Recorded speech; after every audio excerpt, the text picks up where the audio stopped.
விக்ரம் வந்து நான் என்னோட சேர்ந்து நான் அசிஸ்டன்ட் டைரக்டராக வேலை செய்யும்போது என்னோட முதல்ல சேர்ந்து வேலை செஞ்ச ஒரு அசிஸ்டன்ட் டைரக்டர். எனக்கு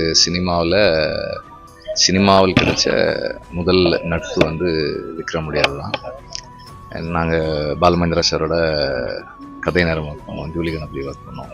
அண்ட் என்னோட அந்த டைமில் இருந்து என்னோட க்ரியேட்டிவ் ப்ராசஸ் எல்லாத்துலேயும் வந்து ரொம்ப க்ளோஸாக ஒர்க் பண்ணியிருக்காரு. பல இடங்களில் சொன்ன மாதிரி ஆடுகளத்தினுடைய அந்த மதுரை தன்மைக்கும் அந்த டான்ஸ் அதுக்கும் விக்ரம் தான் காரணம். அவ்வளவு ஒர்க் பண்ணியிருக்காரு. அண்ட் அவருடைய மத யானை கூட்டம் படம் பார்த்தப்போ அது அந்த கிராஃப்ட்ஸ்மேன்ஷிப் வந்து அவ்வளவு ரொம்ப ஸ்ட்ராங்கான ஒரு கிராஃப்ட்ஸ்மேன்ஷிப்பாக இருந்தது. அதை தொடர்ந்து அதை செய்ய முடியாமல் இது வந்து இட்ஸ் வெரி அன்டைம்லி. அண்ட் இது ஒரு